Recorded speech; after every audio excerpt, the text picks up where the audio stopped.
जयंती मंगला काली भद्रकाली कपालिनी दुर्गा क्षमा शिवा धात्री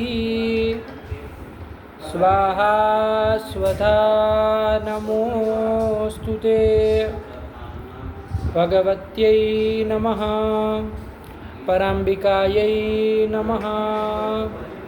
चलिए, तो पिछले पाठ में हम लोग प्रागिवीय प्रकरण को देख लिए। अब इसके बाद आगे स्वार्थिक प्रकरण आ रहा है, तो उस स्वार्थिक प्रकरण को देखा जाए। जैसे कि प्रकरण के नाम से ही पता चल रहा है कि इसमें सब कैसे प्रत्यय होंगे, स्वार्थिक प्रत्यय होंगे, है ना। स्वार्थ में होने वाले प्रत्यय, स्वार्थ में यानी कि प्रकृति अर्थ में होने वाले प्रत्यय इसमें कहे जाएंगे। तो वही प्रकरण है अथ स्वार्थिकाः। चलिए, तो कौन सूत्र आ रहा है उसमें, इवे प्रतिकृतौ, यही सूत्र है। क्या है, इवे प्रतिकृतौ। कितने पद है, 2 पद है। इवे इति सप्तम एक वचनांतम, प्रतिकृतौ इति ये भी सप्तम एक वचनांतम।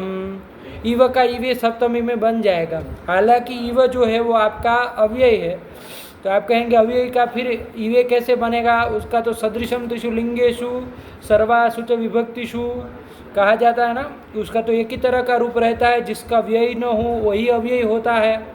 तो कैसे इवे बना दिए, तो वो इव जो अव्यय है उसका ये अनुकरण है। तो अनुकरण होने के कारण इसमें विभक्ति होने में कोई बाधक नहीं है। तो इवे इति सप्तम एक वचनांतम, इव का इवे बन जाएगा। ठीक है, तो चलिए, यही 2 पद है, दोनों के दोनों सप्तम एक वचनांत है। अब किया जाए इसमें, तो वृत्ति इन्होंने लिख दी कन स्यात्, कन प्रत्यय स्यात्, कन प्रत्यय होता है। आया कि ना। अब किससे होता है, किस अर्थ में होता है, सूत्र देख करके तो लग रहा है कि इव अर्थ में होता है, प्रतिकृति इव प्रतिकृति अर्थ में होता है, ऐसा लग रहा है। आया कि नहीं आया। तो ऐसा करेंगे तो फिर स्वार्थिकत्व इसका नहीं ना बन पाएगा। अरे फिर इव अर्थ में यदि आप करेंगे, प्रकृति से भिन्न अर्थ में यदि आप कुछ करेंगे इस प्रत्यय को, तो फिर स्वार्थिक प्रत्यय नहीं ना कहा जाएगा। इसलिए थोड़ा इसको लगाने में थोड़ा ध्यान दीजिए। इवे को लगाना है उधर प्रकृति में लगाना है ना, प्रातिपदिक में करना है कि इव अर्थ में जो प्रातिपदिक, उस प्रातिपदिक से कन प्रत्यय होता है स्वार्थ में, इस तरह से लगाना है। ध्यान रखिए, क्या, इवार्थे विद्यमानात् प्रातिपदिकात् स्वार्थे कन स्यात्, लगा कि नहीं लगा, इस तरह से लगाना। इवार्थ में विद्यमान जो प्रातिपदिक, इव अर्थ में, इव अर्थ में मतलब इव का क्या अर्थ होता है, तो इव अर्थ में मतलब सदृश अर्थ में। तो सदृश अर्थ में विद्यमान जो प्रातिपदिक, उस प्रातिपदिक से कन प्रत्यय होता है, यही अर्थ करेंगे। देखिए 1 नंबर टिप्पणी लिखी होगी, इवार्थे सदृशे वर्तमानात् प्रातिपदिकात् कन, लिख दिया ना कि इव अर्थ में यानी कि सदृश अर्थ में वर्तमान जो प्रातिपदिक उससे कन प्रत्यय होता है। किस अर्थ में, तो स्वार्थ में। देखिए अब बन गया, प्रकृति अर्थ में होता है। लग गया कि नहीं लग गया। अब सूत्र में कहा था प्रतिकृतौ, उसको कहाँ जोड़ेंगे उसका क्या तात्पर्य है, तो उसको लिख रहे हैं यद उपमेयम सा प्रतिकृतिश्चेत, कि जो उपमेय पदार्थ हो वो क्या होना चाहिए, प्रतिकृति होना चाहिए। प्रतिकृति मतलब अरे प्रतिमा है ना, प्रतिकृति मतलब प्रतिमा। देखिए आगे लिख भी रहे, प्रतिकृति ही मृदादि निर्मिता प्रतिमा। प्रतिकृति मतलब क्या होता है, तो मृदादि के द्वारा, मिट्टी आदि से, मिट्टी से, घास से, चाहे अन्य किसी वस्तु से बनाई गई निर्मिता जो प्रतिमा होती है, मूर्ति होती है, उसको कहते हैं प्रतिकृति। आया कि नहीं आया। जैसे मिट्टी आदि की, घास फूस आदि का कुछ बना दिया जाता है ना, तो उसको कहते हैं प्रतिमा। लगा कि नहीं लगा, तो वही है। तो चलिए, तो कहने का तात्पर्य उपमेय जो है वो क्या होना चाहिए, प्रतिकृति होना चाहिए। अब देखिए यहाँ सदृश, उपमेय, ये सब शब्दों का प्रयोग हो रहा है।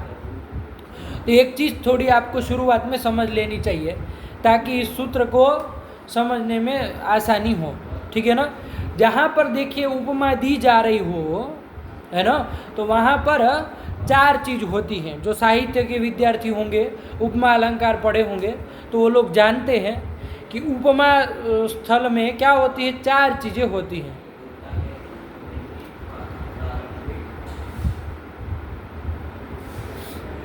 उपमा जहाँ पर होती है वहाँ पर चार चीजें होती हैं। क्या चार चीजें होती हैं?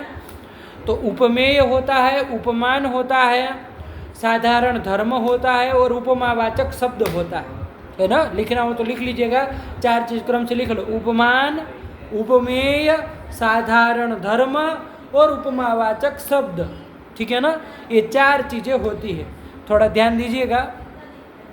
तो ये चारों को समझ लीजिए हल्का फुल्का, ठीक है ना, ताकि इधर फिर दिक्कत ना करे उपमेय में और क्या क्या कहने में।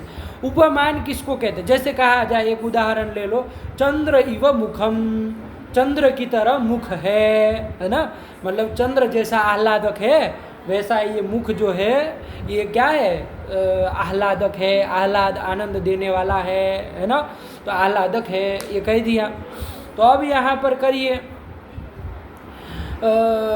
देखिए चार चीजें यहाँ पर, चंद्र इव मुखम आह्लादकम, चंद्र की तरह मुख आह्लादक है, आनंद देने वाला है। तो यहाँ चार चीज होगी। क्या होगी? एक तो उपमान होगा, एक उपमेय होगा, एक तो दोनों का साधारण धर्म होगा और एक उपमावाचक कोई शब्द होगा। इतनी चीजें होती है, इतने को जान लीजिए। कौन उपमान किसको कहते हैं भैया? तो उपमीयते अनेन तत् उपमानम, जिसकी उपमा दी जाए, जिसके द्वारा उपमा दी जाए। आया कि ना? जैसे यहाँ कहा जा रहा है चंद्र की तरह मुख, तो यहाँ किसकी उपमा दी जा रही, किसके द्वारा उपमा दी जा रही? चंद्र के द्वारा दी जा रही है, दी जा रही ना, कि चंद्र की तरह मुख।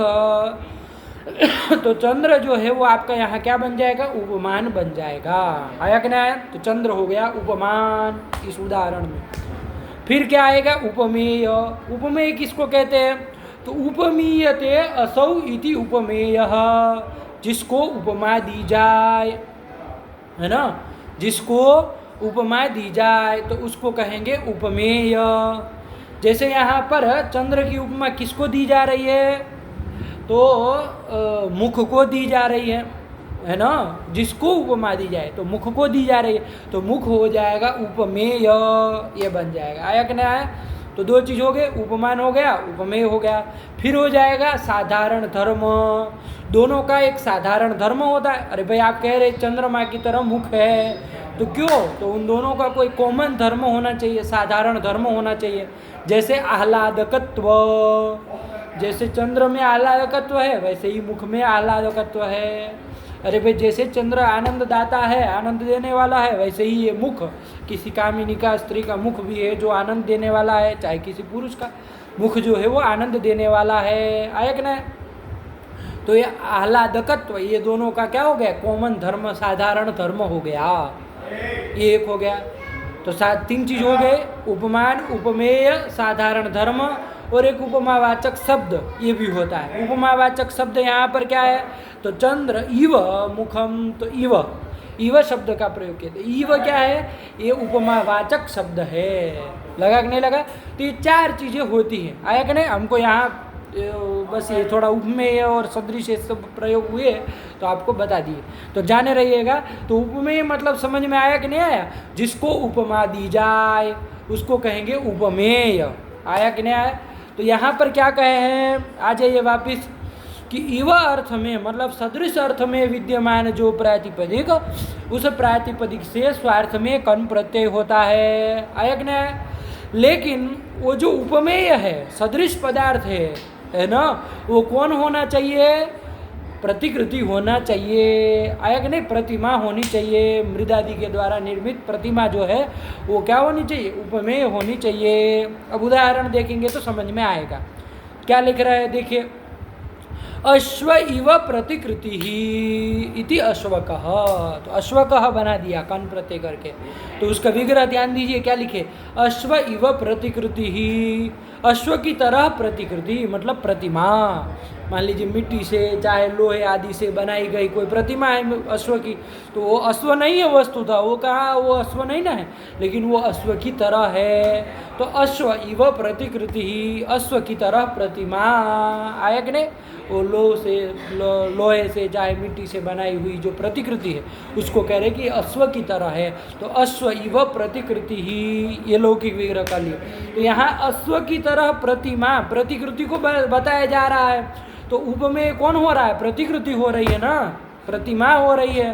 तो इसीलिए यहाँ पर ये सदृश अर्थ में विद्यमान जो प्रातिपदिक रहेगा उससे स्वार्थ में कन प्रत्यय हो जाएगा।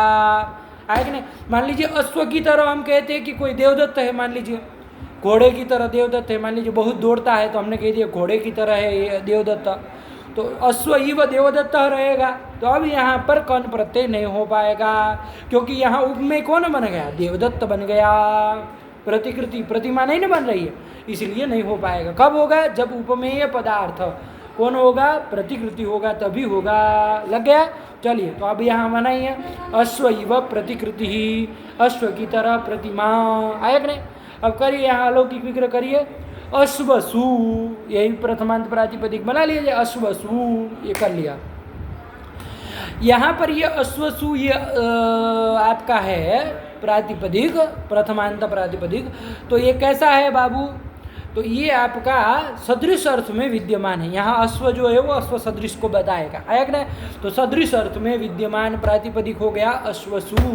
आया कि नहीं?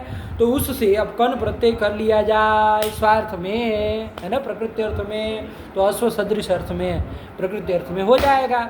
ठीक है, तो चलिए क्या हो जाएगा? अश्वसु कन, कन में नकार की संज्ञा हो जाएगी, क शेष रहेगा। अश्वसु क, प्रातिपदिक संज्ञा सु का लुक, और कुछ कार्य तो करना नहीं है। ये कन में ककार की संज्ञा नहीं ना होगी लसक व तद्धिते से, क्योंकि वो तद्धिते कहता है तो तद्धित प्रत्यय है। तो यहाँ पर मिला देना है अश्व क, और पुल्लिंग में कर लिया अश्व कह। लग गया कि नहीं लग गया? तो यही तो कर लिया।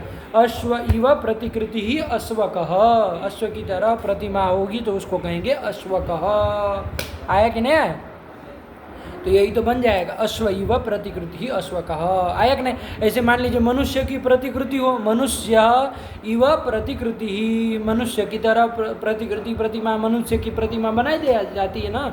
वो जैसे वो रहता है खेत आदि में, वो पशु पंखी वगैरह को भगाने के लिए वो एक मनुष्य की तरह पुतला बना दिया जाता है। तो वो घास फूस से बना दिया जाता है, उसका कपड़ा पहना दिया जाता है। तो वो जो मनुष्य इव प्रतिकृति ही, मनुष्य की तरह प्रतिकृति। आयक ने तो मनुष्य सु से भी क्या हो जाएगा? अरे सदृश अर्थ में विद्यमान प्रातिपदिक मनुष्य सु, ये मनुष्य यहाँ देखेगा, मनुष्य शब्द मनुष्य सदृश को बता रहा है ना, लक्षण आया कर लीजिए, कोई दिक्कत नहीं। तो मनुष्य सु, ये मनुष्य सदृश अर्थ में विद्यमान प्रातिपदिक मनुष्य सु हो गया। तो उससे स्वार्थ में कर प्रत्यय कर लेंगे तो मनुष्य कह, अश्व कह, ऐसे बन जाएगा। आयक ने मान लीजिए रामस्य प्रतिकृति ही, तो राम कह, है ना। अरे राम इव प्रतिकृति, राम की तरह मान लीजिए कोई प्रतिमा हो तो राम कह, सीता कह, ये सब बन जाएगा। आया कि नहीं? तो चलिए अश्व इव प्रतिकृति ही अश्व कह, यही तो कर लिए हैं। चलिए लग गया? एक बार अर्थ बोल लिया जाए कि सदृश अर्थ में विद्यमान जो प्रातिपदिक उससे स्वार्थ में कन प्रत्यय होता है, लेकिन वो उपमेय पदार्थ सदृश पदार्थ क्या होना चाहिए? अरे प्रतिकृति होना चाहिए, है ना। और कुछ रहेगा जैसे गौ हु इव गव, गौर इव गवयः, गाय की तरह गवय है, गवय मतलब नीलगाय। तो गाय की तरह मान लीजिए कोई प्राणी विशेष है, तो वहाँ पर प्रतिमा उपमेय नहीं ना हुई, तो इसलिए वहाँ पर नहीं होगा। आयक ने प्रतिमा यदि उपमेय होगी, प्रतिकृति यदि उपमेय होगी, सदृश पदार्थ होगी, तभी हो पाएगा। चलिए तो यही तो है, बन गया। चलिए सरल था। अच्छा एक बात ध्यान दीजिए, अश्व कह यहाँ बना दिए हैं। ऐसे ही अश्व कह हम लोग पिछले पाठ में 2 जगह और बनाए थे, वो अज्ञात और कुत्सिते में बनाए थे। आयक ने तो वहाँ अज्ञात अर्थ में अश्व था, तो उससे क्या कर लिए थे? क प्रत्यय कर लिए थे, कन नहीं क प्रत्यय किए थे, तो अश्व कह बना था। अज्ञात अश्व, अश्व कह बनाए थे। ऐसे ही कुत्सिते में भी बनाए थे, कुत्सित अश्व, अश्व कह। तो अश्व कह सब जगह बन रहा है। आया कि नहीं आया? ये कन प्रत्यय स्वार्थ में ही सब जगह किया गया कि नहीं किया गया? तो ये स्वार्थ में कन प्रत्यय करके 3 जगह बनाए, है ना? अज्ञाते में भी बनाए, कुत्सिते में भी बनाए और इवे प्रतिकृतों में भी बनाए। आया कि नहीं? तो चलिए, तो ये सब जगह स्वार्थ में कन प्रत्यय किया है, लेकिन वहाँ प्रकृति जो है वो कोई अर्थ विशेष में रखी गई थी। जैसे अज्ञाते में क्या कहा गया था? अज्ञात अर्थ में जो प्रातिपदिक, कुत्सिते में क्या कहा गया था? कुत्सित अर्थ में जो प्रातिपदिक। ऐसे ही इवे प्रतिकृतों में क्या कहा गया? सदृश अर्थ में जो प्रातिपदिक।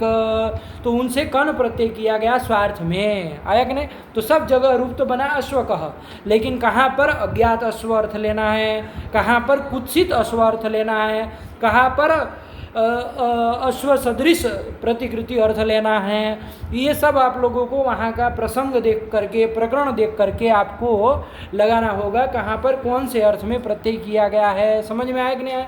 तो चलिए, यही है।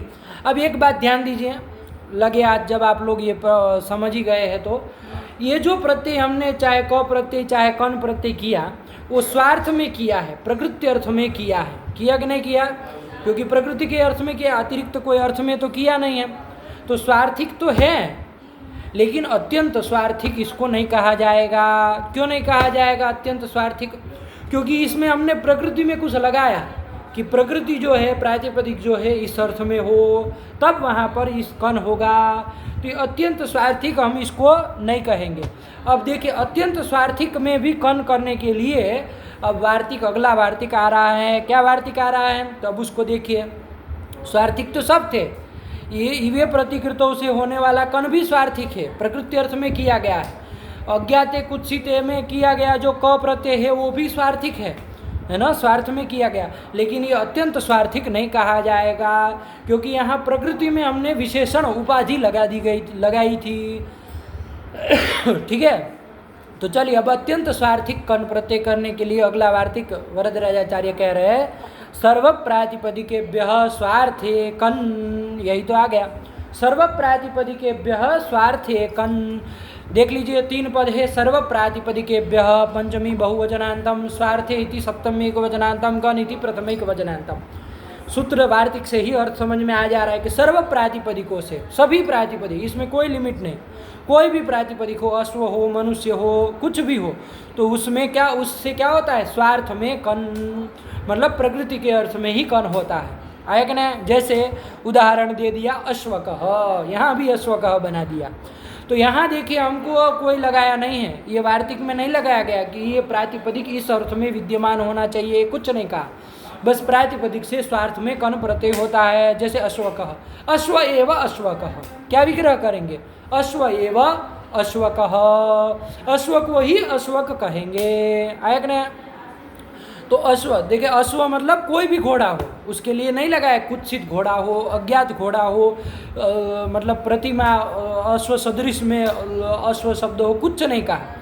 क्या कहा? कि प्रातिपदिक से स्वार्थ में कन होता है, इतना ही कहा। तो यहाँ पर करिए, अश्व एव अश्वकः, तो अश्व से कन कर लो भैया, अश्व प्रातिपदिक से, तो अश्वक बन जाएगा। और पुल्लिंग में चला दिए तो अश्वकः। क्या अर्थ होगा इसका? तो अश्व, घोड़ा, यही अर्थ होगा। कोई कुत्सित घोड़ा, अज्ञात घोड़ा, है ना, चाहे अश्व सदृश प्रतिकृति, ऐसा कोई अर्थ नहीं होगा। क्या अर्थ होगा? घोड़ा, यही अर्थ होगा। अश्व एव अश्वकः। ये जो कन प्रत्यय की है, इसको हम कहते हैं अत्यंत स्वार्थिक। क्या कहते हैं? अत्यंत स्वार्थिक कहते हैं, क्योंकि अतिरिक्त कुछ अर्थ नहीं, एकदम प्रकृति का जो अश्व का जो अर्थ था, बिल्कुल वही का वही अर्थ ये कन प्रत्यय भी बताएगा। तो ये अत्यंत स्वार्थिक कन माना जाता है। तो 2 तरह के ध्यान रखिएगा, एक तो स्वार्थिक प्रत्यय होते हैं और एक अत्यंत स्वार्थिक होते हैं। तो ये अत्यंत स्वार्थिक कहा जाएगा। इसके बहुत सारे उदाहरण हम लोग प्रयोग करते हैं। जैसे बाल एव बालकः, कहते हैं ना, बालक कह देते हैं, ये बालक है। बालक मतलब क्या? तो बाल एव बालकः, बाल का जो अर्थ है वही बालक का भी अर्थ है, कोई अतिरिक्त अर्थ नहीं। बाल है तो बाल शब्द का भी प्रयोग कर दे, अयम बालः नहीं कहते, बालोयम बालः अयम, तो वह उसी अर्थ को कन प्रत्यय भी बता देगा, तो बालक शब्द का प्रयोग कर देंगे, बाल एव बालकः। तो सर्व प्रातिपदिकों से करना, कोई भी प्रातिपदिक हो तो उससे कर देंगे। मनुष्य एव मनुष्यकः, मनुष्य को ही मनुष्य भी कह सकते हैं। तो इस तरह से हम लोग श्लोक आदि बनाते हैं साहित्य में, तो वहाँ पर कभी कभी क्या होता है, शब्द प्रयोग मान लीजिए करना है, बालक का चाहे किसी का अर्थ में शब्द प्रयोग करना है, लेकिन बाल शब्द प्रयोग करेंगे एक अक्षर की कमी रहती है, तो अत्यंत स्वार्थी कन करके वहाँ जोड़ दिया जाता है, बालक शब्द का प्रयोग कर देते हैं, मनुष्य का शब्द का प्रयोग कर देते हैं, क्योंकि बिठाना है। तो इस तरह से स्वार्थिक, अत्यंत स्वार्थिक कन प्रत्यय करने वाला ये वार्तिक है, कुछ नहीं, सरल है, लगाइएगा। सर्व प्रातिपदिकेभ्यः स्वार्थे कन प्रत्यय स्या। ठीक हुआ। तो चलिए यही है, कन में नकार चला जाता है, क शेष रहता है, और कुछ नहीं। फिर आगे चला जाए, अब क्या आया, तत् प्रकृत वचने मयट, ये मयट प्रत्यय करने वाला सूत्र आ गया। ठीक है ना, मयट प्रत्यय करने वाला सूत्र आ गया। तो देखिए ये थोड़ा ध्यान से लगाना इसको, है ना, क्योंकि थोड़ा टेढ़ा मेढ़ा सूत्र लगता है नहीं, वैसे सरल ही है, किया जाए। चलिए, तत् प्रकृत वचने मयट, कितने पद है, तो 3 पद है, तत् अलग निकाल लीजिएगा। तत् इति कहाँ का हो जाएगा ये, तो प्रथमांत का अनुकरण है लुप्त पंचमी कम पदम, आया कि नहीं, हम लोग करते ही आ रहे इस तरह से तस्यापत्यम से, तो वैसे ही करना है। तो तत् इति प्रथमांत अनुकरणम लुप्त पंचमी कम पदम, प्रकृत वचने इति सप्तम एक वचनांतम, और मयट प्रत्यय तो करना ही है, तो प्रथम एक वचनांतम, 3 पद है इस सूत्र में, तत् प्रकृत वचने मयट। अब चलिए अर्थ किया जाए तो क्या हो जाएगा, सूत्र से ही निकालो कि भैया प्रथमांतात प्रातिपदिकात मयट स्यात्, प्रथमांत प्रातिपदिक से मयट होगा, है ना। लेकिन क्या ये जोड़ दिए हैं कुछ, प्रकृत वचने, प्रकृत वचने जोड़ दिए हैं। ये प्रकृत वचने का क्या मतलब है भैया, सप्तम्यंत पद का, तो उसको देखिए वरदराजाचार्य स्वयं उसकी व्याख्या कर रहे हैं। प्रकृत वचन मतलब क्या, तो उसको लिखे, देखिए। तो सबसे पहले प्रकृत वचन में प्रकृत को बता रहा है, क्या लिखे, प्राचुर्येण प्रस्तुतम प्रकृतम, प्राचुर्येण प्रस्तुतम प्रकृतम, अरे प्रपूर्वक कृत है तो प्रकृतम बना है, तो उपसर्ग जुड़ने के कारण एक विशेष अर्थ को बता दे रहा है। अरे उपसर्गात बलाद अन्यत्र नीयते, कहा है ना, जैसे उपसर्ग जुड़ जाने से धातु का कुछ अर्थ हो, लेकिन उपसर्ग जुड़ जाने से अलग अलग अर्थों में प्रयोग हो जाता है। जैसे री हरणे धातु है ना, हरण करने अर्थ में, चोरी करने अर्थ में री धातु है, तो लेकिन उपसर्ग जुड़ जाता है तो अलग अलग अर्थों को बता दे। जैसे प्रहार कह दिया जाता है, प्र उपसर्ग जोड़ दिया, प्रहार तो फेंकना हो गया, किसी अस्त्र शस्त्र आदि का फेंकना। फिर मान लीजिए आ जोड़ दिया, आंग उपसर्ग जोड़ दिया जाए तो आहार, खाना अर्थ हो गया। ऐसे ही अन्य अन्य उपसर्ग जुड़ जाने से वी जोड़ दिया, विहार, जैसे घूमना टहलना बगीचे वगैरह में, तो विहार कह दिया, आ कह दिया, तो इस तरह से अलग अलग उपसर्ग जुड़ने से अलग अलग अर्थों को बता दिया जाता है।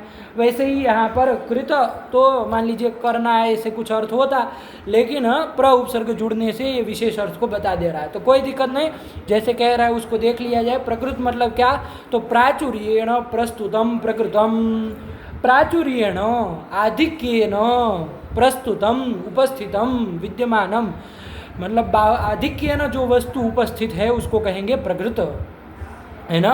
प्राचुर्येण उपस्थितम प्रकृतम, प्रस्तुतम कहिए, उपस्थित कहिए, विद्यमान कहिए, एक ही बात है।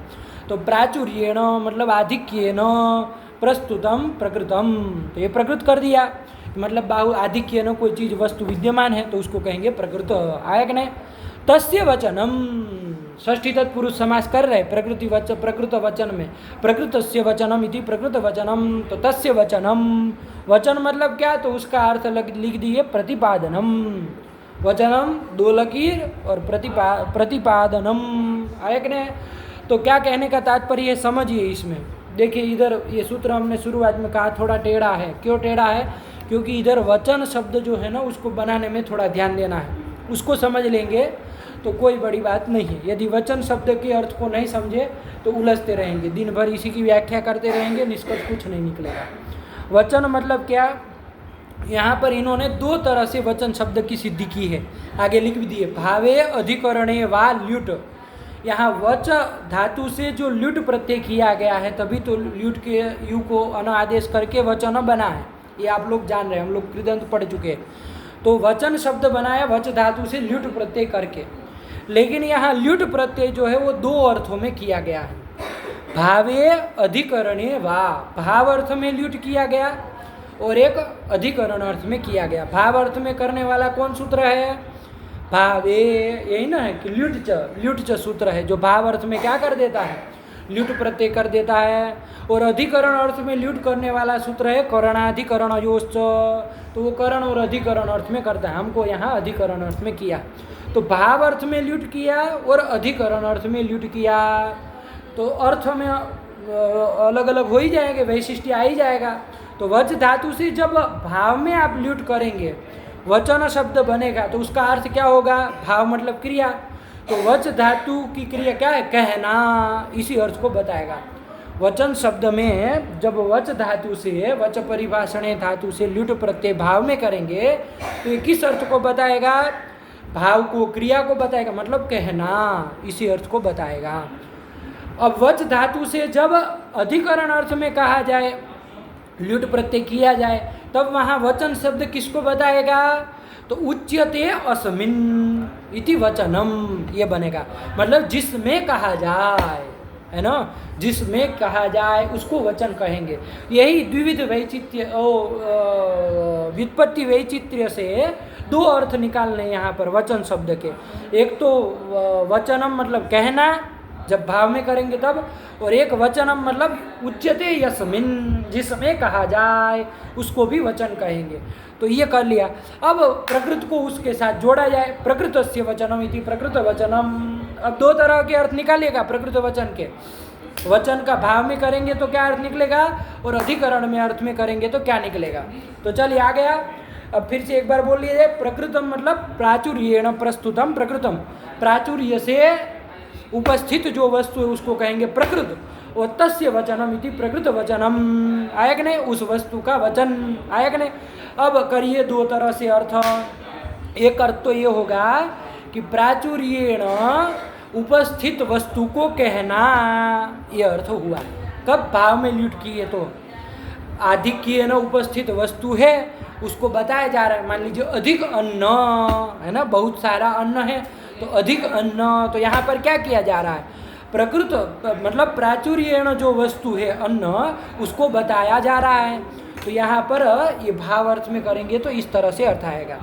अधिकरण अर्थ में करेंगे तो क्या होगा कि प्राचुर्येण जो वस्तु है, आधिक्येन जो वस्तु उपस्थित है, वो बताई जाए जिसमें, वो कही जाए जिसमें, आया कि नहीं। जैसे कि बहुत अन्न है याग में, तो उस यज्ञ का नाम हो जाएगा, है ना, कि इस यज्ञ में बहुत सारा अन्न प्रयोग हुआ, चाहे बहुत सारा अन्न लिया गया। तो बहुत सारा अन्न, ये प्राचुर्येण वस्तु, उपस्थित वस्तु क्या हुई? ये अन्न हो गए, लेकिन वो कही जा रही जिसमें, किसमें? याग में कही जा रही है, तो वहाँ भी तो ये अधिकरण अर्थ में घटेगा। अब उदाहरण देखेंगे तो समझ में आएगा, लेकिन ध्यान से बैठा। एक जगह तो क्या हुआ, एक जगह तो हमने कहा अधिक अन्न, इतना ही अर्थ आया, आया कि नहीं आया। लेकिन एक जगह हम कह रहे हैं कि अधिक अन्न है जिसमें, तो ये अधिकरण अर्थ लेकर के करेंगे।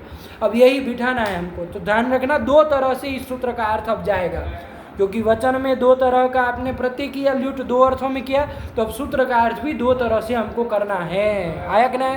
तो किया जाए, चलिए करना है। प्रथमांत प्रातिपदिक से मयट प्रत्यय, ये सीधी सीधी बात है। लेकिन वो प्रथमांत प्रातिपदिक से मयट कब करे, तो उसके लिए दो कंडीशन लगा दी, दो परिस्थिति लगा दी, उसी को इन्होंने लिखा है। एक बार यहाँ मूल पढ़ लो। प्राचुर्येण प्रस्तुतम प्रकृतम तस्य वचनम बराबर प्रतिपादनम, और यहाँ वचन में भावे अधिकरणे वाल्युट, ये सब बातें एक प्रकृत वचन को समझाने के लिए लिख दी। अब यहाँ हमको सूत्र का अर्थ करना है, तो देखिए 2 नंबर टिप्पणी दिए हैं। क्या दिए हैं 2 नंबर टिप्पणी? तो प्रचुरस्य वचने बोधने सति प्रथमांतात् समर्थात् मयट प्रत्ययः स्यात्, ये अर्थ बन जाएगा। प्रथमांतात् प्रातिपदिकात् मयट स्यात्, ये तो कहा ही था, लेकिन कब? तो प्रकृत वचने सती, पहला वाला लगा रहे, भाव में जब ल्युट किया तब का लगा रहे कि प्रकृत वचने सती। प्रकृत वचने मतलब प्राचुर्येण उपस्थित वस्तु को बताना हो तब, वही लिखा है प्रचुरस्य वचने बोधने सती, वचने बराबर बोधने। तो प्रचुर जो वस्तु है, मतलब बाहुल्य न कोई अधिक वस्तु है, उसको जब वचने मतलब बोधने कहना हो, तो भाव अर्थ ले रहे हैं ना, कहना हो तब वहाँ पर प्रथमांत समर्थ प्रातिपदिक से मयट प्रत्यय होता है, एक अर्थ हो गया। उसका उदाहरण भी देख लिया जाए। तो आद्य करके वो पहले वाले अर्थ का उदाहरण दे रहा है। क्या दे रहे? प्रकृतम अन्नम बराबर अन्नमयम बना दिया। क्या बना है? प्रकृतम अन्नम, ये कर दिया। प्रकृतम अन्नम मतलब प्राचुर्येण प्रस्तुतम अन्नम, है ना। बाहुल्येन उपस्थित अन्न मतलब बहुत अन्न, है ना। मोटे मोटे से पकड़े, ज़्यादा शब्दों में उलझना नहीं। क्या कहना है? बहुत अन्न, प्रचुर अन्न, यही इसका अर्थ है। प्रकृतम अन्नम मतलब प्रचुरम अन्नम, बहुत अन्न। तो यहाँ पर अन्नसु ये प्रथमांत प्रातिपदिक है और ये किस अर्थ में विद्यमान है? अरे यहाँ पर क्या किया जा रहा है? ये प्रकृत पदार्थ को बताया जा रहा है इसके द्वारा। अन्नसु के द्वारा क्या बताया जा रहा है? प्रकृत मतलब प्रचुर अर्थ को बताया जा रहा है। तो इसलिए अन्नसु से हम क्या कर देंगे? स्वार्थ में मयट प्रत्यय कर देंगे। मयट में टकार चला जाएगा, मय शेष रहेगा। क्या शेष रहेगा? मय शेष रहेगा। तो अन्नसु मय, प्रातिपदिक संज्ञा शुभलुक कर लेंगे, अन्नमय ये बन जाएगा। और नपुंसकलिंग में कर लिया अन्नमयम, क्या रूप बना दिया? अन्नमयम, मयट प्रत्यय करके बना दिया। अर्थ क्या होगा इसका? प्रकृतम अन्नम, प्रचुरम अन्नम, बहुत सारा अन्न। तो यहाँ पर ये अन्न मयट प्रत्यय स्वार्थ में करके अन्नमयम बना दिया, वही लिखे है। नीचे एक बार अर्थ पढ़ेंगे फिर उदाहरण देखेंगे। प्रचुरस्य अधिकस्य वचने बोधने सति प्रथमांतात् समर्थात् प्रातिपदिकात् मयट प्रत्यय स्यादिति एक अर्थ, एक अर्थ हो गया, है ना। जिसका उदाहरण दे दिए प्रकृतम अन्नम अन्नमयम। तो अन्नमय मतलब क्या? अधिक अन्न, और कुछ अर्थ नहीं। बाकी लोग यदि व्याकरण नहीं होगा तो उलझेगा, अन्नमयम करके अंडबंड अर्थ निकालेगा। लेकिन वो जानता है जो, तो वो जानता है कि यहाँ पर प्रकृत अर्थ को बताया जा रहा है ना, प्राचुर अर्थ को बताया जा रहा है। इसलिए यहाँ पर मयट प्रत्यय स्वार्थ में किया गया है। तो अन्नमयम का अर्थ होगा बहुत सारा अन्न, आया कि नहीं। ऐसे ही अपूपमयम, प्रकृतम प्रकृत क्या किया? इसका विग्रह देखो, 3 नंबर लिख दिए होंगे। प्रकृतः अपूपः, बहुत सारा अपूप। अपूप मतलब मालपुआ। अपूप किसको कहते हैं? संस्कृत में कहते हैं मालपुए को अपूप कहते हैं। तो प्रकृतः अपूपः, बहुत सारा अपूप, बहुत सारा मालपुआ है। तो वहाँ पर अपूपसु ये प्रकृत अर्थ में यहाँ बताया जा रहा है, मतलब प्रचुर अर्थ को बताया जा रहा है। तो अपूपसु से हम मयट प्रत्यय कर लेंगे और वही सब प्रक्रिया कर लेंगे। तो अपूपमयम नपुंसकलिंग में बना लिए। अपूपमयम मतलब बहुत सारा अपूप, बहुत सारे मालपुए, आया कि नहीं? और कुछ नहीं बताएगा ये शब्द, है ना। मयट प्रत्यय यहाँ स्वार्थ में किया गया। तो चलिए 2 उदाहरण इसके दे दिए। अब आइए दूसरा वाला अर्थ निकाला जाए। ये तो हमने कौन सा वाला निकाला कि जहाँ पर प्राचुर्येण उपस्थित जो विद्यमान जो पदार्थ है उसको बताया जाना हो, तब वहाँ मयट प्रत्यय किया गया, ठीक है ना। अब यहाँ पर दूसरा वाला अर्थ लगाइए कि वो प्राचुर्येण उपस्थित जो पदार्थ है वो कहा गया है जिसमें, उस अर्थ में, अधिकरण अर्थ में मयट प्रत्यय करना है। अब दूसरा वाला अर्थ लगाना है। देखिए वहीं से आगे एक अर्थ हो गया, तदुदाहरणम प्राचुर्येण बाहुल्येन प्रकृतम अन्नमन्नमयम कर दिए। फिर क्या दे रहे? प्राचुर्येण प्रस्तुतान्नादि वचनात्, लगाइएगा। प्राचुर्येण प्रस्तुत जो अन्नादि प्रातिपदिक रहेंगे प्रथमांत, तो उससे अधिकरणे मयट स्याद, अधिकरण अर्थ में मयट। अब यहाँ अर्थ मयट प्रत्यय करेंगे तो किस अर्थ में करेंगे? अधिकरण अर्थ में करेंगे। पहला मयट था वो स्वार्थिक मयट था, अब जो मयट कर रहे हैं वो अधिकरण अर्थ में कर रहे हैं। करेंगे किससे? तो उसी से करेंगे, अन्नादि प्रथमांत प्रातिपदिक से करेंगे, लेकिन अधिकरण अर्थ में करेंगे। वो अन्नादि प्रथमांत प्रातिपदिक कैसे होना चाहिए? तो वो प्राचुर्येण प्रस्तुत इस अर्थ को बताने वाले होने चाहिए। प्रकृत अर्थ को शॉर्ट में क्या बोलेंगे? प्रकृत अर्थ को बताने वाले होने चाहिए, प्रचुर अर्थ को बताने वाले होने चाहिए। तब वैसे प्रथमांत प्रातिपदिकों से अधिकरण अर्थ में हम मयट प्रत्यय करेंगे, ठीक है। जैसे किया जाए इसका क्या विग्रह बनाया जाए? इसका कर लो, इसका प्रचुरम अन्नम यस्मिन कर लो, चाहे प्रकृतम अन्नम यस्मिन ये विग्रह कर लो कि बहुत सारा अन्न है जिसमें, किस में? तो यज्ञ याग आदि में बहुत सारा अन्न प्रयोग होता है, तो उसी को कर लिया जाए कि प्रकृतम मतलब प्राचुर्येण उपस्थितम अन्नम यस्मिन, बहुत सारा धन है जिसमें। तो यहाँ पर यस्मिन कह रहे अधिकरण अर्थ में मयट प्रत्यय किया जाएगा। करिए अलौकिक विग्रह क्या करेंगे? अन्नसु, यहाँ ये प्रकृत अन्न को बता रहा है, प्रचुर अन्न को बता रहा है, तो इससे अधिकरण अर्थ में मयट प्रत्यय कर लिया जाए। तो कर लेंगे तो प्रक्रिया वही चलानी है, प्रातिपदिक संज्ञा शुभलुक ये सब कर लेंगे। अन्नमय ये बन जाएगा, और चूंकि यज्ञ है ये आपका क्या था? विशेष से पुल्लिंग था, तो उसी के अनुसार पुल्लिंग चला लेंगे। तो अन्नमय यज्ञ, देखिए यज्ञ का नाम हो गया। पहले जो अन्नमयम बनाए थे उसका अर्थ था तो अधिक अन्न, इतना ही अर्थ था, लेकिन अब यहाँ अन्नमय बराबर यज्ञ, ऐसा याग जहाँ जिसमें बहुत सारा अन्न लगा हो, आया कि ना, बहुत सारा अन्न हो, आया कि ना, तो उसको कहेंगे अन्नमय यज्ञ, आया कि ना। तो वही कर लिया। विग्रह क्या करेंगे अन्नमय का कि प्रकृतम अन्नम यस्मिन यज्ञे तद सह यज्ञ अन्नमय यज्ञ, ये कर लिया।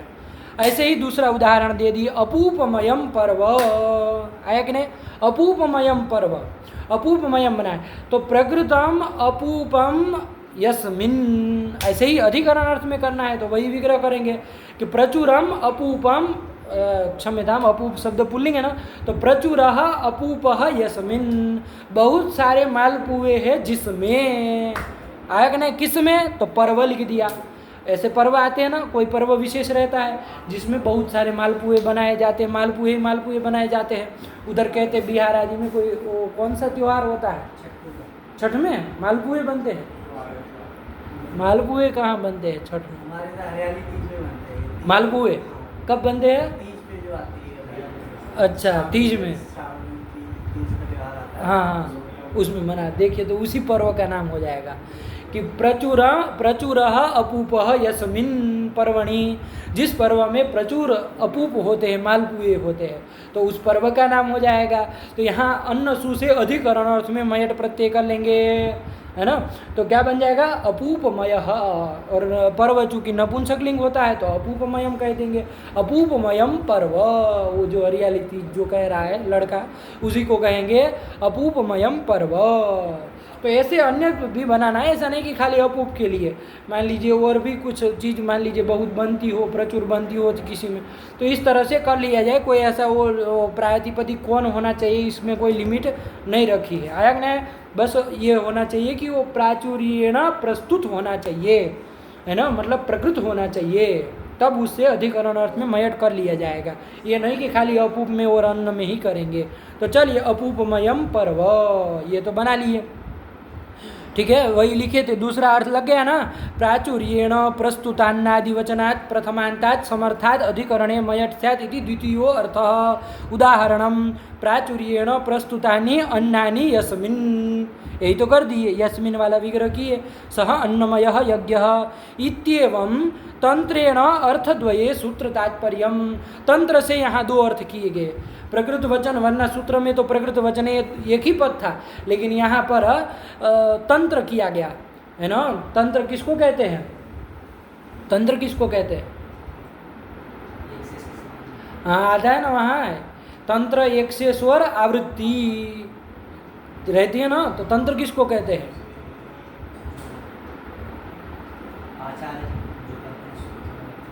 हाँ, देखो ये प्रौढ़ मनोरमा लगाया है अलंत्यम की, आया कि नहीं, आया कि नहीं। तो यहाँ पर उसी तरह से तंत्र से, है ना, मतलब आचार्य ने एक ही बार शब्द प्रयोग किया प्रकृत वचने, लेकिन हमको उससे दो अर्थ समझने हैं, भाव में करके और अधिकरण में ल्यूट करके दो अर्थ समझने हैं, आया कि नहीं। जैसे वहाँ भी आया ना उस प्रसंग में, कौन हलंत्यम में आया है ना, प्रौढ़ मनोरमा हलंत्यम में आया, तो वही तंत्र है ना, अर्थद्वय है ना। तो हम लोगों का तो बोधा जो होते हैं, बोध करने वाले जो बोधा लोग होते हैं, मतलब विद्यार्थी लोग जो पढ़ रहे शास्त्र, उसके लिए तो उसको तो तंत्र से काम चलेगा नहीं, उनका आवृत्ति से काम चलता है, वो आवृत्ति कर लेते, तो हम लोग आवृत्ति से कर लेंगे। प्रकृत वचने, प्रकृत वचने आवृत्ति कर लेंगे। एक बार प्रकृत वचने को वो भाव वाला ल्यूट करके अर्थ करेंगे, और एक बार हम लोग अधिकरण में ल्यूट करके अर्थ करेंगे। तो क्योंकि बोधा के लिए तो बताया ना, वहाँ वक्ता के लिए तो होती है तंत्र, एक से किसके लिए आया ना वहाँ पर, हाँ, बोद्धुस्तु आवृत्त्या एव, बोद्धा के लिए तो आवृत्ति ही है, वो वक्ता के लिए दोनों चलता है। वो आपका एक्सेस भी कर सकता तंत्र, तो आचार्य है भगवान पाणिनि जी, तो उन्होंने तंत्र से एक बार उच्चारण कर दिया, लेकिन वो एक बार उच्चरित जो शब्द है वो दो अर्थों को बताएगा। हम लोग आवृत्ति करके दो अर्थ निकाल लेंगे। चलिए अब कहाँ प्रौढ़ मनोरमा ले आए इधर लघु सिद्धांत में, करिए इधर तत् प्रकृति वचन ये मयट बन गया। अब एक बार अर्थ बोल लिया जाए और काम खत्म, इस सूत्र का आगे चला जाए, बहुत हो गया। एक बार प्रकृति वचन वाला कौन सा भाव में ल्यूट करके अर्थ बोल लिया जाए, और एक बार अधिकरण में ल्यूट करके अर्थ बोला जाए। तो लगाइए इसको, भाव अर्थ में करेंगे तो प्रथम अर्थ क्या निकलेगा कि प्रकृत वचने मतलब प्राचुर्येण उपस्थित पदार्थ बोधने सती जोड़ देना, प्रथमांतात् समर्थात् प्रातिपदिकात् स्वार्थे मयट, ये प्रथम अर्थ में स्वार्थ में मयट किया गया। अब दूसरा वाला अर्थ लगाइए कि प्रचुर अर्थ में, चाहे प्रकृत अर्थ में विद्यमान जो प्रथमांत प्रातिपदिक, उससे अधिकरण अर्थ में मयट प्रत्यय होता है, तो अधिकरण अर्थ में मयट प्रत्यय किया गया। ये दूसरा वाला अर्थ, दोनों के उदाहरण दे दिए। अब पिष्ट पेषणे रसो न जाए थे, ज़्यादा व्याख्या इसमें उचित नहीं है। अब इसको लगाइए आप, यदि कुछ भी नहीं समझ में आए तो आप पूछिए बेझिझक, तो बताया जाएगा। ठीक है, तो चलिए दो अर्थ कर लिए। एक बात यहाँ लोग शंका करते हैं कि भैया ये स्वार्थिक प्रकरण चल रहा था, आया कि नहीं आया? तो प्रथम अर्थ जो किया, जो स्वार्थ में मयट किया, वो तो समझ में आया, स्वार्थिक प्रकरण में बैठ गया। लेकिन ये दूसरा वाला आप जो मयट किए आप दूसरे अर्थ में, वो तो अधिकरण अर्थ में किया, तो स्वार्थ में प्रकृति अर्थ में आपने नहीं न किया है, अधिकरण अर्थ में किया, तो कैसे इसमें स्वार्थिक प्रकरण में पढ़ दिए? इस प्रकरण का नाम फिर कैसे बनेगा स्वार्थिक प्रकरण? इसमें तो आप अधिकरण अर्थ में भी कर रहे हैं, तो कैसे स्वार्थिक प्रकरण इसको नाम दिया गया? तो ध्यान रखिएगा, बाहुल्येन व्यपदेशा भवन्ति। आया कि नहीं आया? कि बाहुल्येन, जैसे कोई गांव है, बहुत सारे उसमें क्षत्रिय रहते हैं, तो उसको कह दिए क्षत्रियों का गांव है कि नहीं है? हालांकि उसमें और भी लोग रहे, ब्राह्मण भी रह रहे, दूसरे भी बनिए भी रह रहे, सब रह रहे, लेकिन कह दिया जाए क्षत्रियों का गांव है ना? तो क्यों? बाहुल्येन व्यपदेशाः भवन्ति, जिसका बाहुल्य होता है उसी से व्यपदेशाः मतलब व्यवहाराः भवन्ति, व्यवहार करते हैं। तो उसी तरह ये स्वार्थिक प्रकरण यहाँ पर चल रहा है, तो इसमें एकाध दो का अधिकरण अर्थ में भी कर दिया, तो कोई उससे उस प्रकरण के नाम की व्याघात नहीं होगा, कोई आपत्ति नहीं आएगी। और एकाध प्रत्यय कर दिया, अन्य अर्थ में भी कर दिया, स्वार्थ में न करके दूसरे अर्थ में अधिकरण आदि अर्थ में कर दिया, तो कोई दिक्कत नहीं है। बाहुल्य इसमें किसका है? स्वार्थिक प्रत्यय होगा, क्योंकि ज़्यादातर प्रत्यय सारे प्रत्यय किस में किए जाएंगे? प्रकृति अर्थ में ही किए जाएंगे। तो इस प्रकरण के नाम के ऊपर कोई शंका की कोई बात नहीं है। तो चलिए ये सब लगाते रहिए, ये सब छोटी छोटी बातें ये सब अपने से कर लेना। तो ये कर लिया, अब आगे चला जाए। कौन आया? प्रज्ञादिभ्यश्च सूत्र आया, ठीक है ना? दो सूत्र, ये एक पृष्ठ हो जाए, थोड़ा कोई दिक्कत नहीं ना है, एक पृष्ठ हो जाएगा, दो सूत्र बचे, कर ले। चलिए, प्रज्ञादिभ्यश्च, प्रज्ञादिभ्यः इति पंचमी बहुवचनान्तं च इति अव्ययम, दो पद है। प्रज्ञादिभ्यः प्रातिपदिकेभ्यः क्या कर लेंगे? अरे कौन प्रत्यय करेंगे? तो ऊपर से अण की अनुवृत्ति ले आना, देखिए लिख दिए अण स्यात्, प्रज्ञादिभ्यः प्रातिपदिकेभ्यः अण स्यात्। कस्मिन् अर्थे? तो स्वार्थ में होंगे, प्रकृति अर्थ में होंगे। तो चलिए, प्रज्ञ आदि एक आचार्य ने गण बना दिया, प्रज्ञ, देवता, बंधु इत्यादि इत्यादि बहुत सारे शब्द इसमें आचार्य ने क्या कर दिए? पढ़ दिए हैं। तो इसमें पठित प्रज्ञ आदि गण में पठित प्रातिपदिक से क्या कर लेना है? स्वार्थ में अण प्रत्यय करना है। अण का अशेष रहता है, आप लोग जानते हैं, और ऋणित होने के कारण आदि अच को वृद्धि वगैरह कार्य जो भी करना है वो सब कार्य भी कर लेंगे। अभी सब बार बार नहीं बताएंगे, फटाफट किया जाए। चलिए, अण स्यात्, फिर क्या आया? उदाहरण दे रहे, प्रज्ञ एव प्राज्ञः, प्रज्ञ को ही क्या कहते हैं? प्राज्ञ कहते हैं। प्रज्ञ मतलब क्या? पहले ये तो जाने, फिर तो उससे अण स्वार्थ में किया जाए। प्रज्ञ मतलब क्या? प्रज्ञ किसको कहते हैं? प्रकर्षेण जानाति इति प्रज्ञः, जो अच्छे से जानता हो, लुंज पुंज नहीं, कुछ कुछ जानता है तो उसको प्रज्ञ नहीं कहेंगे, है ना? अरे प्रकर्षेण जानाति इति प्रज्ञः, अच्छे से किसी पदार्थ को जानता है उसको कहते हैं प्रज्ञ, है ना? नहीं कहते प्रज्ञ पुरुष है, आया कि नहीं? अल्पज्ञ कहते हैं, अल्पम जानाति इति अल्पज्ञ, अल्प जानता है, थोड़ा जानता है। तो चलिए अभी फिलहाल प्रज्ञ बनाइए, प्रकर्षेण जानाति इति प्रज्ञः, ये तो कर लेंगे, है ना? अच्छा विद्वान जो कह दिया लड़का सही कहा, विद्वान आदमी उसको कहेंगे प्रज्ञ। और प्रज्ञ एवं प्राज्ञ, उसको भी प्राज्ञ भी कह सकते हैं। स्वार्थ में अण कर देंगे तो करिए, प्रज्ञ से अण कर देंगे, अण में अशेष रहेगा, आदि अच को वृद्धि कर दो, अ को वृद्धि आ कर दो, और प्रज्ञ में अकार का यश च से लोप कर दो, तो बन जाएगा प्राज्ञ, पुल्लिंग में प्राज्ञ, वही तो बना दिए।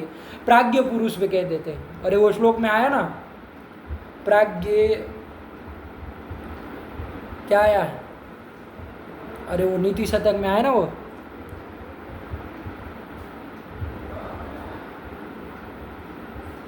प्राज्ञ शब्द का कहाँ प्रयोग किया?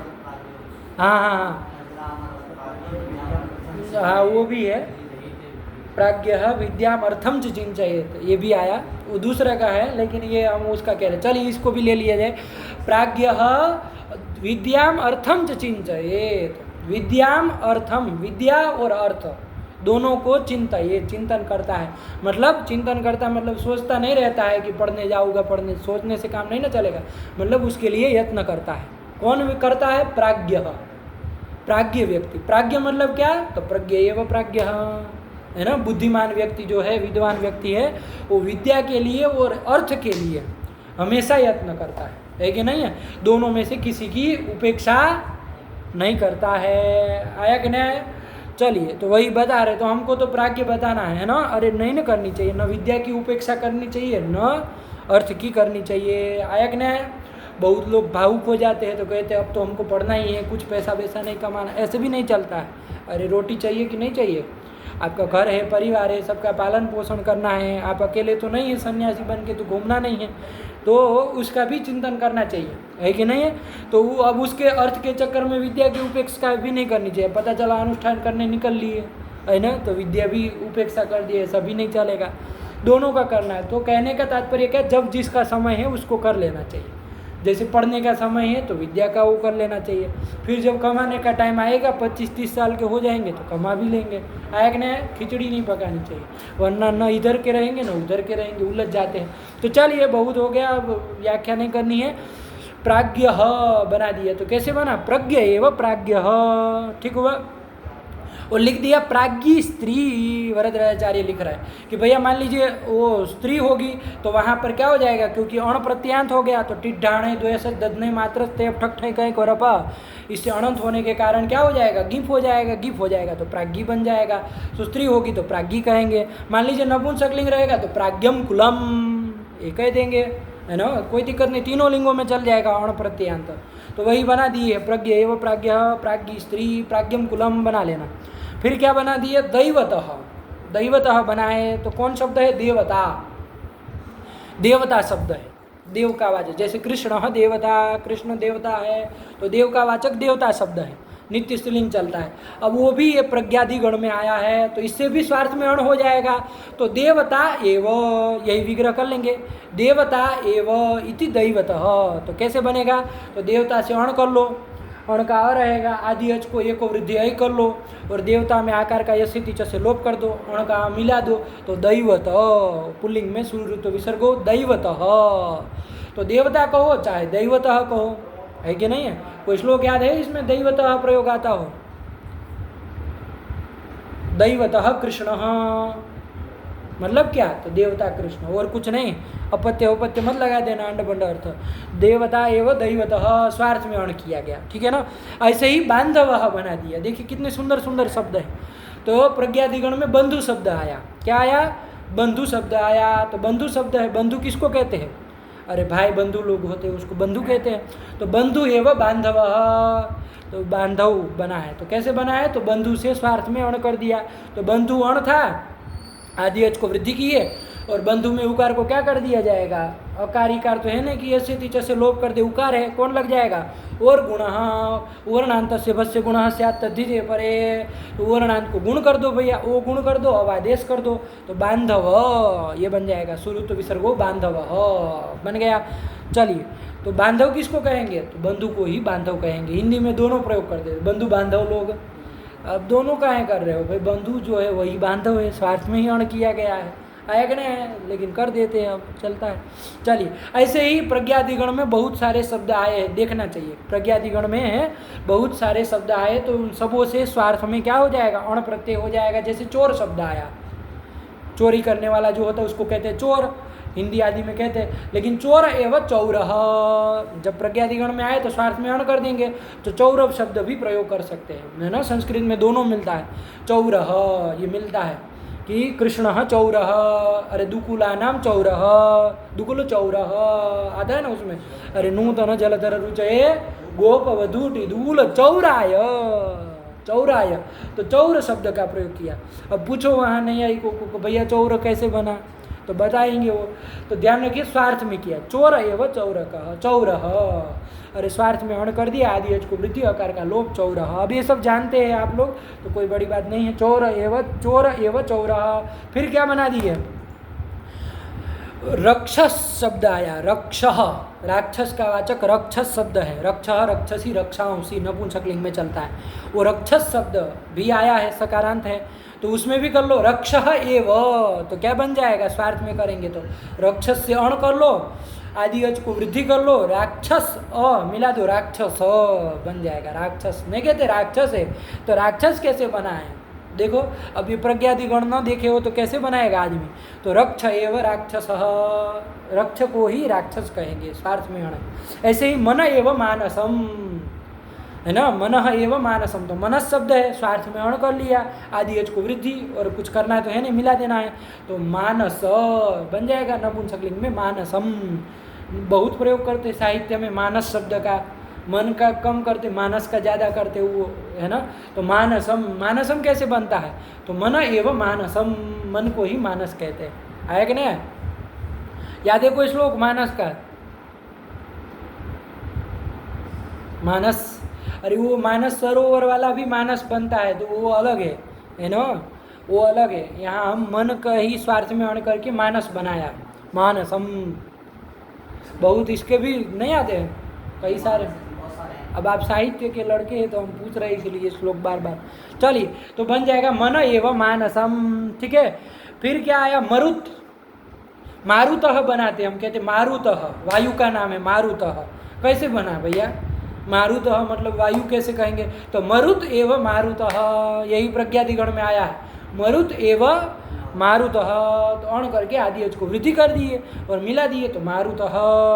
फिर क्या बना दिए, चरित्रमेव चारित्रम, चारित्रम बनाते, नहीं कहते चारित्र, आपका चारित्र ठीक नहीं है, तो चारित्र मतलब क्या, लगता है कि गलत बोल दिया, चरित्र की जगह चारित्र गलत बोल दिया, गलत नहीं बोला, सुसंस्कृत शब्द है, चारित्र मतलब चरित्र, चरित्रमेव चारित्रम, आया कि नहीं। तो इस तरह से अनेकों शब्द है, चंडाल एवं चांडाल, चंडाल शब्द भी है, चांडाल भी है, तो स्वार्थ में अण कर दिए तो चांडाल बन गए, चंडाल भी कह सकते, चांडाल भी कह सकते हैं। तो चलिए, यही है प्रज्ञादिगण, अब आप अपने से देखिए, अब बहुत सारे हम दिखा दिए, अब ये स्वार्थ में अण प्रत्यय कर लेना, प्रज्ञादिप्यश्च। चलो आगे चले, कौन सूत्र है एक लास्ट में कर लिया जाए, क्या समय हुआ, 52 मिनट हो गया, चलिए लास्ट में कर ले भैया। बहवल पार्थात छस कारकादन्यतरस्याम, चलिए बहुत काम का सूत्र है, इसको भी कर लिया जाए। बहवल पार्थात इति पंचम एकवचनांतम, शस इति प्रथम एकवचनांतम, कारकादिति पंचम एकवचनांतम, अन्यतरस्याम इति अव्ययम, 4 पद है। कितने पद है, 4 पद है भैया। बहवल पार्थात शस प्रत्यय स्यात्, शस प्रत्यय करेगा, कौन प्रत्यय, शस प्रत्यय, तो चलो शस प्रत्यय किया जाए, किससे करेगा, तो कहा बहवल पार्थात, बहु है और अल्प है, और आगे अर्थ शब्द जोड़ दिया, तो अर्थ को बहु के साथ भी जोड़िए, अल्प के साथ भी जोड़िए, तो बहुअर्थक कोई प्रातिपदिक हो, चाहे अल्पार्थक कोई प्रातिपदिक हो, आया कि नहीं। अर्थ शब्द नहीं जोड़ते तब तो यही होता कि बहु प्रातिपदिक से और अल्प प्रातिपदिक से ही हो पाता, लेकिन अर्थ शब्द जोड़ देने से क्या हो गया कि बहुअर्थक कोई भी प्रातिपदिक हो, बहु हो, भूरी हो, चाहे कोई भी हो, और अल्पार्थक कोई प्रातिपदिक हो, अल्प हो, स्तोक हो, है ना, इत्यादि इत्यादि कोई भी प्रातिपदिक हो, तो उससे शस प्रत्यय होता है।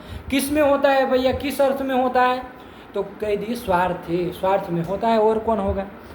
लेकिन एक जोड़ा गया है इसमें, कारकात जोड़ा गया, क्या जोड़ा गया, कारकात। ये कारकात को आपको लगाना है बहवल पार्थात में जोड़ना है, कि वो बहुअर्थक और अल्पार्थक प्रातिपदिक होने चाहिए। वो कैसे होने चाहिए? कारक होने चाहिए, कारक के वाचक होने चाहिए। आया कि नहीं आया? संबंध सामान्य के वाचक होंगे तो नहीं होगा। उदाहरण देखेंगे तो समझ में आएगा। घबराइए नहीं। वृत्ति लिखे हैं इनकी? कुछ नहीं लिखे हैं। टिप्पणी देखिए 4 नंबर भैया, ये टिप्पणी देखते चलिए क्या है। बहुवर्थाद अल्पार्थाच कारकाभिधायिनः शब्दात स्वार्थे शस प्रत्यय। और अन्य तरह से हम कहा है तो विकल्प से होगा कि बहुअर्थक और अल्पार्थक कोई प्रातिपदिक हो, लेकिन वो कारक का वाचक होना चाहिए। कारक का मतलब कर्ता का वाचक, कर्म का वाचक, करण का वाचक, संप्रदान का, अपादान का और अधिकरण का। 6 तरह कारक होते हैं, 6 कारक। तो उनमें से किसी कारक का वाचक होगा तो बहुअर्थक और अल्पार्थक प्रातिपदिक से स्वार्थ में शस प्रत्यय विकल्प से होता है। यही सूत्र का अर्थ हो जाएगा। अब उदाहरण देखें क्या कह रहे हैं। बहूनि ददाति इति बहुशः, बहुशः बना दिए तो बहुअर्थक बहु शब्द था, उससे शस प्रत्यय कर लिए, लेकिन कारक का वाचक होना चाहिए ये कहा था ना, इसीलिए ददाति वगैरह जोड़ करके समझा रहे। बहूनि ददाति, यही लौकिक विग्रह करिए। बहूनि ददाति, बहुत दे रहा है, मतलब बहूनि धनानि ददा। देवदत्त ददाति, देवदत्त दे रहा है। क्या दे रहा है? तो बहूनि। बहूनि क्या? तो धनानि, बहुत धन दे रहा है। तो यहाँ पर ये बहूनि कहाँ का रूप है? ये बहूनि द्वितीय का बहुवचन है। आया कि नहीं? प्रथमा के बहुवचन में भी बनेगा, लेकिन नहीं है वो, क्योंकि ददाति को देख के पता चल रहा है ना कि कर्ता एक वचनांत रहेगा देवदत्त, और ये बहूनि बनाया है तो वो द्वितीय का कर्म है। क्या है आपका? कर्म है, क्योंकि बहुत दे रहा है तो ये कर्म बन रहा है। तो देखो कर्म कारक का वाचक ये बहु शब्द मिल गया कि नहीं मिल गया? कारक का वाचक बहु शब्द मिल गया। तो बहु शस, अरे द्वितीय का बहुवचन था ना, तो अलौकिक विग्रह क्या करेंगे? बहु शस, और उससे स्वार्थ में क्या कर लिया जाए भैया? अरे शस प्रत्यय कर लिया जाए। शस प्रत्यय ही कर रहा है, भ्रम मत करिएगा। वो द्वितीय बहुवचन वाला शस अलग और ये तद्धित वाला शस अलग, ठीक है?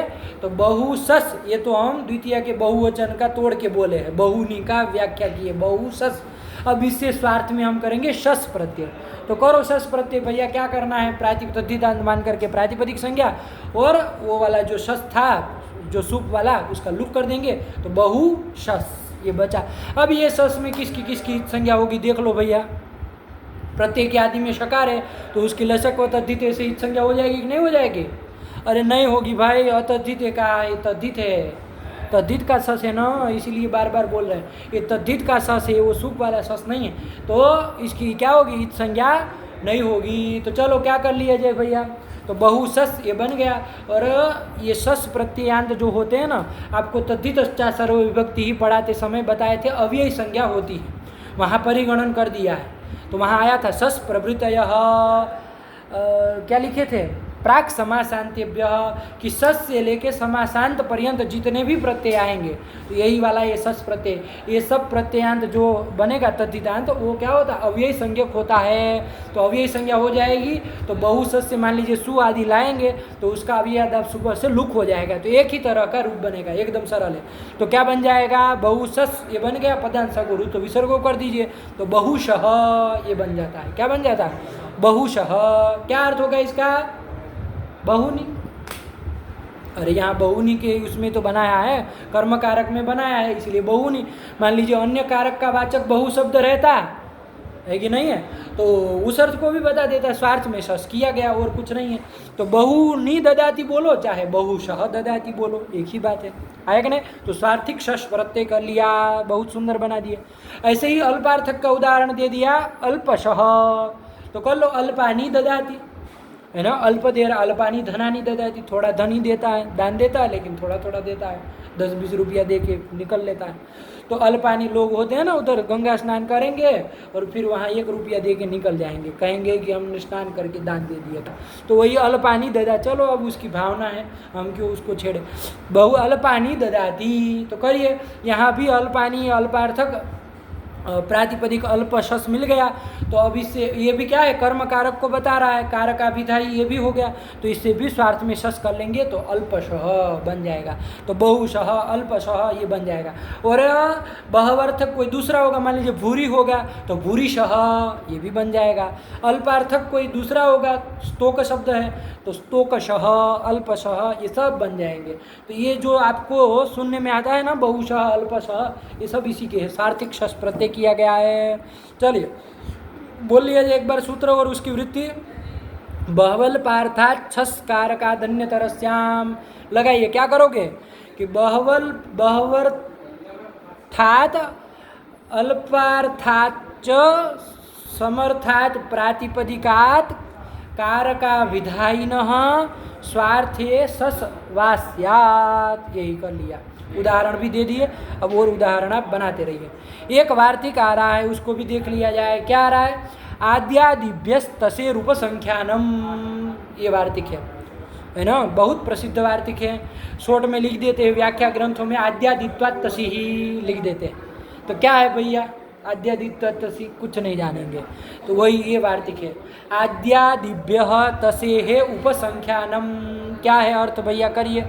आद्यादिभ्य, आदि है आदि में जिसके, आदि शब्द है आदि में जिसके, उसको आद्यादि एक गण बना दिए है ना। और उस आद्यादिभ्य गण पठितेभ्य प्रातिपदिकेभ्य तसे है उपसंख्यानम कर्तव्य, मतलब तसी प्रत्यय करना चाहिए। किससे किस अर्थ में करना चाहिए, तो स्वार्थ में करना चाहिए। स्वार्थिक प्रकरण चल रहा है तो देखिए 5 नंबर टिप्पणी लिखे हैं, क्या लिखे हैं भैया, वार्तिक का अर्थ लिखे होंगे।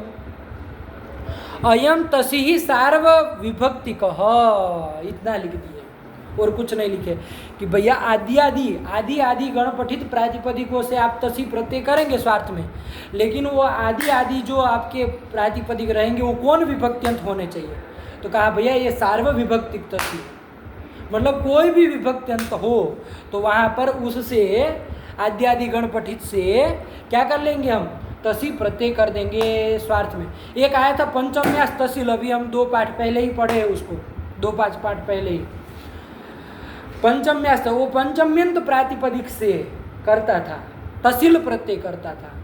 और वो पंचम्यंत प्रातिपदिक कौन, तो वहाँ परिगणन था किम सर्वनाम बहुभ्यो अद्व्यादिभ्य का अधिकार आया था, ये सब हम लोग पढ़े, तो वो परिगणित था। यहाँ पर ध्यान दीजिएगा उसमें और इसमें बहुत अंतर है, इसमें वो किम सर्वनाम ये सब नहीं लगाना है, ठीक है, तो ये अंतर पड़ गया। ये किससे करेगा, तो आद्यादि गण पठित, आद्यादि एक गण बनाया है अभी हम लोग देखते हैं, वो आद्यादि गण पठित प्रातिपदिकों से होगा। दूसरा नंबर वो कहा था पंचम्यंत होना चाहिए, इसमें कोई विभक्त्यंत का लिमिट नहीं लगाया है, कोई भी विभक्ति सार्व विभक्तिक तसी इसको माना जाता है, तो सार्व ये भी कोई भी विभक्त्यंत रहेगा तो चलेगा। दूसरा वो तसील प्रत्यय था, ये तसी प्रत्यय है, तो 3 चीज़ों का फर्क है, इसलिए खिचड़ी मत पकाएगा। लोग तसी और तसील में अंतर नहीं करते, अवैयाकरण लोग ऐसे ही खिचड़ी तसील कह देते, तसील हो गया, अरे तसील कहाँ से होगा, तसी प्रत्यय हुआ, आया ना, तो अंतर है। तसील में बचता है दोनों का बराबर, तसील में लकार इकार चला जाता तो तस बचता है, तसी में भी इकार की संज्ञा उपदेश जन्मनासिक से हो जाती है तो तस बचता है, तो स्वरूप दोनों का एक तरह का आता है लेकिन अंतर बहुत है, तो ध्यान रखना, ये सब विवेक अपने से करना है। फिलहाल अभी इस वार्तिक को करिए। आद्यादिभ्य गणपठितेभ्य प्रातिपदिकेभ्य सर्व विभक्त्यंतेभ्य, कोई भी विभक्त्यंत हो, प्रथमांत हो, द्वितीयांत हो, तृतीयांत हो, चतुर्थ्यंत, पंचम्यंत, सप्तम्यंत, तो उससे स्वार्थ में तसी प्रत्यय कर लेना। जैसे उदाहरण दिखाओ भैया, तो सबसे पहले आया आदि शब्द, तो आदि का उदाहरण दिया, आदौ इति आदितः कर दिया, आदौ इति आदितः। देखो आदौ कहाँ का बनाया, सप्तम्यंत का दिया, ये लौकिक विग्रह है, आदौ इति लौकिक विग्रह। अलौकिक विग्रह क्या करेंगे, आदि घी और आदि गण में आदि आया ही है, पहला ही है, तो उसे और सर्व विभक्त्यंत से होता है, सप्तम्यंत से भी हो जाएगा, तो तसी प्रत्यय कर लो, तसी का तस रहेगा, प्रातिपदिक संज्ञा घी का लुक कर लो, आदि तस क्या बन जाएगा, आदि तस ये बन जाएगा। और ये भी अव्यय होता है ना, तद्धि तस्चा सर्व विभक्ति से ये भी अव्यय हो जाता है, तो सु लाएंगे तो उसका तो लुक हो जाना है, आदि तस के जो सकार है उसको रुत्व विसर्ग कर दो तो क्या बन जाएगा, आदितः, तो क्या हो जाएगा आदितः। तो क्या अर्थ होगा इसका, आदौ, जैसे कहा जाता है ना ग्रंथस्य आदितः मंगलम निबधनाति, आता है ना प्रयोग, आदितः मंगलम निबधनाति। तो आदितः मतलब क्या? ग्रंथस्य आदौ मंगलम निबधनाति। तो सप्तम्यंत से तसी किया गया है कि नहीं? अब सप्तम्यंत से ही होगा ऐसा कोई भ्रांति मत पालिएगा। पंचम्यंत से भी कर सकते हैं, षष्ठ्यंत से भी कर सकते हैं, प्रथमांत से भी कर सकते हैं। आया कि नहीं आया? कोई भी विभक्ति से कर सकते हैं। इसीलिए इसको कहते हैं सार्वविभक्तिक तसी, है ना? वो कौन सा है? तो यही वार्तिक से होने वाला तसी है ये। तो चलिए, आदौ इति आदितः ऐसे ही बना दिया। मध्यतः, तो क्या करेंगे इसका? मध्यतः का करो मध्य इति मध्यतः, मध्य में, तो उसको कहेंगे मध्यतः। अरे उसमें आया ना मध्यतः, अरे वो मंगल के लिए मंगलादिनी, अच्छा उसमें तह वाला नहीं आया है, मध्यतः का प्रयोग आया कहीं पर? तो मध्य इति मध्यतः, चाहे मध्यात इति मध्यतः, कोई भी विभक्ति से कर सकते हैं। ऐसे ही बना दिया। चलो आद्यादि गण में यही सब शब्द है। अंत शब्द आया तो अंत्य इति अंततः कर लेना है। अंत क्या है? अंततः ये बोलते अंततो गत्वा नहीं कहते? तो अंते गत्वा लास्ट में जाकर के ऐसा अर्थ होगा कुछ, है कि नहीं? तो अंते, अंते इति अंततः, ये सब प्रसिद्ध शब्द है। फिर पृष्ठतः, पृष्ठतः कैसे बना भैया? तो पृष्ठे इति पृष्ठतः, पृष्ठ भाग में मान लीजिए है तो पृष्ठतः अस्ति, पृष्ठतः बालकः अस्ति, मतलब पृष्ठे बालकः अस्ति। और क्या? सप्तमी से कर लेना है। ऐसे ही पार्श्वतः, पार्श्वे इति पार्श्वतः, दोनों ओर, दोनों साइड में है। मान लीजिए कुछ चीज, जैसे कृष्ण से पार्श्वतः गावः सन्ति, है ना? तो पार्श्वे इति पार्श्वतः तो बन जाएगा। तो ऐसे ही तसी है। और लिख दिया आकृति गणोयम, ये आद्यादि गण जो है आकृति गण है, मतलब अन्य कोई शब्द ऐसा तसी प्रत्यांत मिले, कोई विभक्ति से करना हो और कोई सूत्र इसको सिद्ध न कर पाए तो फिर उसको इस गण में मान के सिद्ध मान लेना। आया कि नहीं? आकृति गणोयम, तो आकृति गण हो जाएगा तो अब हमारे हजारों शब्द बन जाएंगे भैया। काशीतः गच्छति, ये सब इसी के उदाहरण होते हैं, है ना? अब काशी शब्द इसमें आया नहीं लेकिन आकृति गण है तो हो जाएगा। तो काशीतः गच्छति, यह चीज़ हम आपको बताए थे पंचम्यास तहसील में, पंचम्यास तहसील के प्रसंग में ये चीज़ बताए थे कि काशीतः यदि बनाएंगे तो लोग बोल देते तहसील, अरे तहसील नहीं हो पाएगा। वो पंचम्यास तहसील में परिगणित है, किन प्रातिपदिकों से होगा वहाँ? किम, सर्वनाम और बहु, इतने से ही होता है और किसी से नहीं होता। तो काशी आदि से नहीं हो पाएगा। तो हमने आपको कहा था कि आएगा तो बताएंगे, तो यही ये वार्तिक है। तो ये सब में अब काशी में आप कौन सा विग्रह करना चाहेंगे? काश्याः इति काशीतः, मान लीजिए काशीतः गच्छति, काशी से जा रहा है तो पंचम्यंत विग्रह कर लेंगे काश्याः इति काशीतः, है कि नहीं है? चाहे काश्याम अस्ति हमको कहना हो, काश्याम छात्राः सन्ति तो काशीतः छात्राः सन्ति, काश्यामिति काशीतः। तो सार्वविभक्तिक तसी होता है। अब आप प्रयोग वहाँ प्रसंग देख करके कर लीजिए कौन विभक्ति अंत है।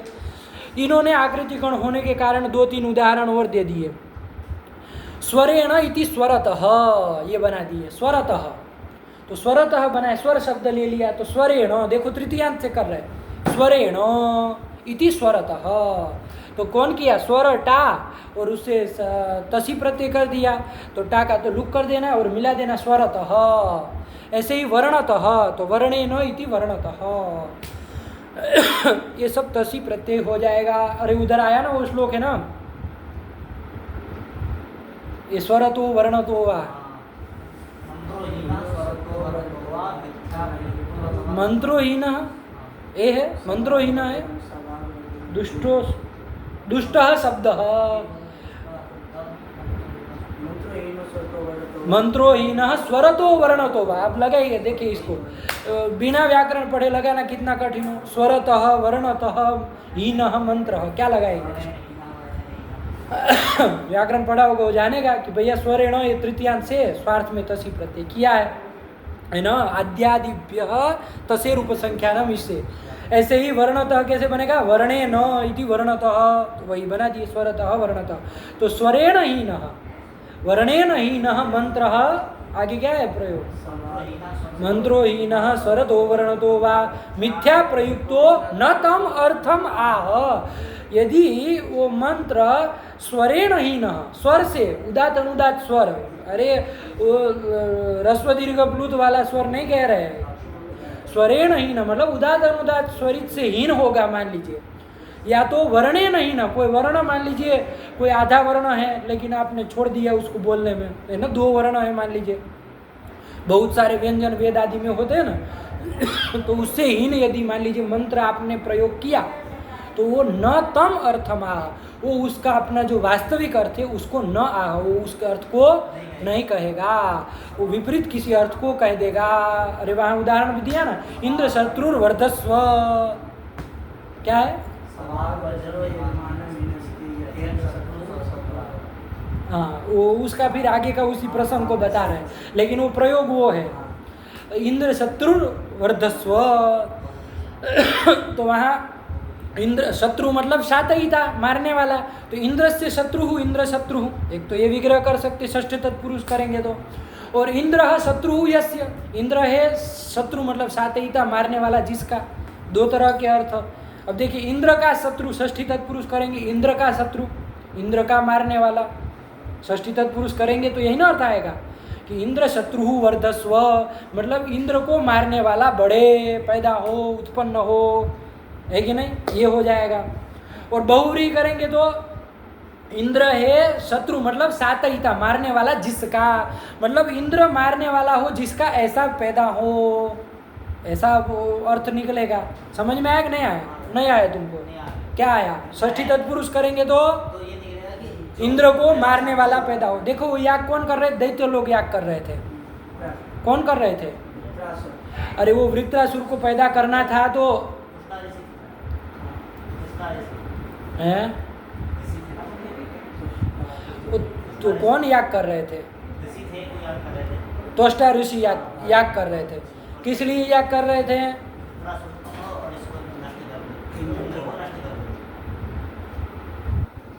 उल्टा नहीं हुआ था वहां पर?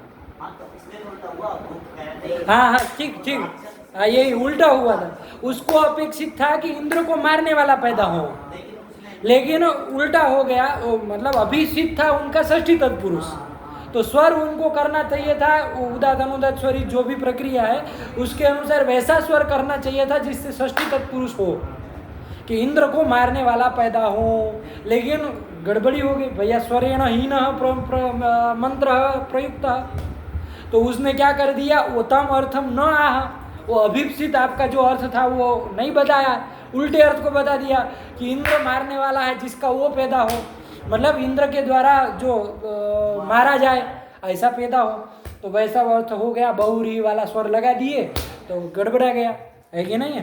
तो वही हमको बताना था। तो मंत्र से या तो स्वर से हीन जो, क्षम्यताम, स्वर से या तो वर्ण से हीन जो मंत्र होगा वो उस आपके अभिप्सित अर्थ को वो नहीं बताता है, वो अन्य अर्थ को बता देगा तो आपका सर्वनाश कर देगा। तो कर ही दिया वो वृत्रासुर का नाश, फिर आगे जाके इंद्र ने किया ही। तो चलिए अब वो कुथा कुथरी नहीं करनी है हमको। फिलहाल यहाँ पर स्वरेण इति स्वरतः, वर्णेन इति वर्णतः, तो ये तृतीयांत स्वर और वर्ण शब्द से तसी प्रत्यय किया गया। तो यही ये वार्तिक है, लगा लीजिए एक बार। आद्यादिभ्य तसे रूप संख्यानम आद्यादिभ्य गणपतिभ्य प्रातिपदिकेभ्य स्वार्थे तसी प्रत्यय स्याद। और वो आद्यादि गणपतित प्रातिपदिक किस विभक्त्यंत होने चाहिए? तो कोई भी विभक्त्यंत हो, कोई लिमिट नहीं। चलिए, भगवते नमः पराम्बिकाये नमः अस्तु, इतना पाठ लगाइए। फिर कृभ्वस्ति योगे संपद्य कर्तरित्विः, ये सूत्र से हम लोग च्वी प्रत्यय वाला अब आगे देखते हैं। अंतिम प्रकरण चल रहा है तद्धित का, तो इसको लगाइए फिर आगे चला जाए। इति स्वार्थिक कैसे कहे? भगवती नमः पराम्बिकायै नमः अस्तु।